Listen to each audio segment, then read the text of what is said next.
How else could the wildest, most unpredictable and entertaining World Cup in recent memory end, but with the wildest, most unpredictable and entertaining final?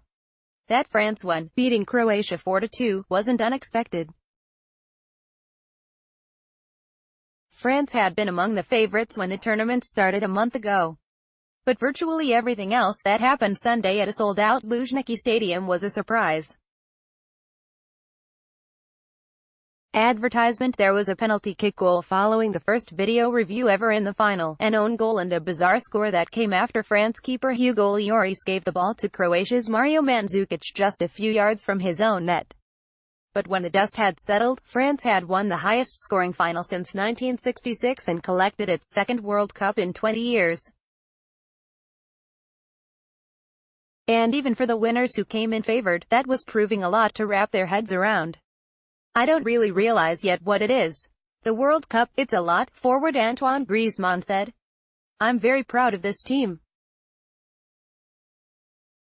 I'm going to be in the history of French football. With my team, added coach Didier Deschamps, the third man to win a World Cup as a player and a coach. We will realize what has happened tomorrow and in the following days. At the moment they don't really know what's going on, they don't know what it is to be world champions. From tonight they are going to be different. There's nothing above this.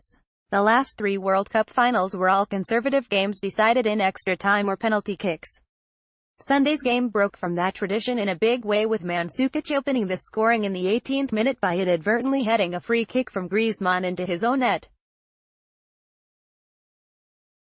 Soccer on France's World Cup roster. Soccer DNA ranks national origins by Kevin Baxter. July 14, 2018, 9:15 a.m. It was the 12th own goal of the tournament and the first in a World Cup final. It was also the earliest goal in a final since Zinedine Zidane scored for France on a penalty kick 7 minutes into the 2006 title game. But Croatia needed only 10 minutes to get the equalizer, with Ivan Perisic gathering a ball at the top of the penalty area, making a nice fake to escape the mark of France's N'Golo Kanté, then blasting a left-footed shot into the bottom right corner for his second goal in as many games.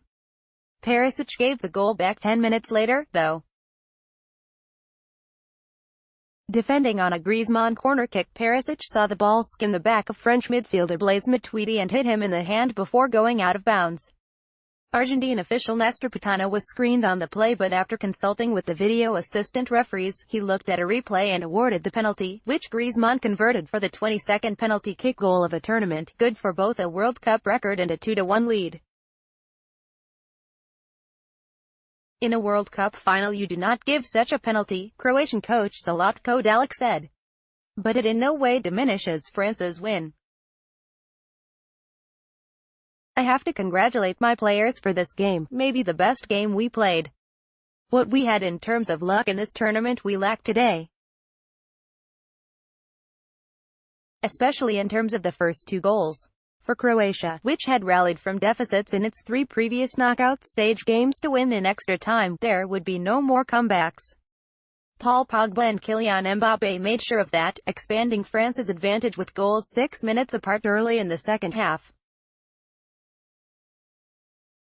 Croatia's only response was a gift from Lloris, whose bungled first touch after receiving a back pass put the ball right on Mandzukic's foot, setting up an easy shot at the unattended net. France joins Brazil, Germany, Italy, Argentina and Uruguay as the only countries to win the World Cup more than once. And there could be more titles on the horizon.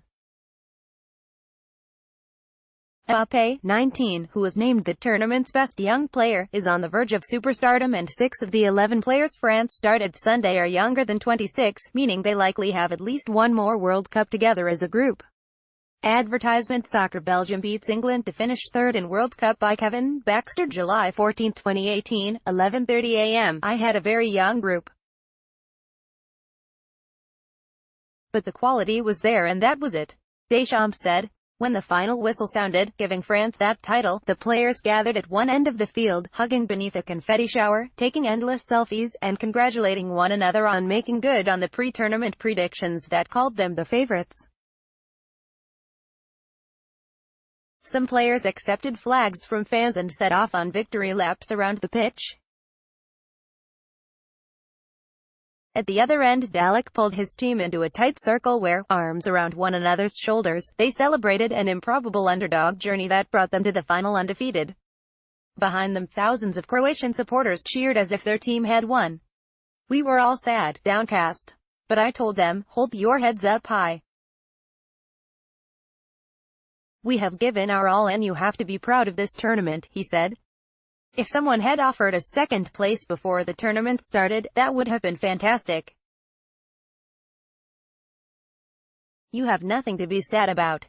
Then Dalek, coach of the smallest nation to reach a World Cup final in 68 years, shared one of the things he said motivated Croatia throughout the tournament. On our bus there is a slogan, a small country with big dreams, he said. That's a good message to all. If you work hard, with good players you can produce a result. But you have to have a dream first of all. And ambitions. And follow those dreams and ambitions. And then one day maybe it will come true.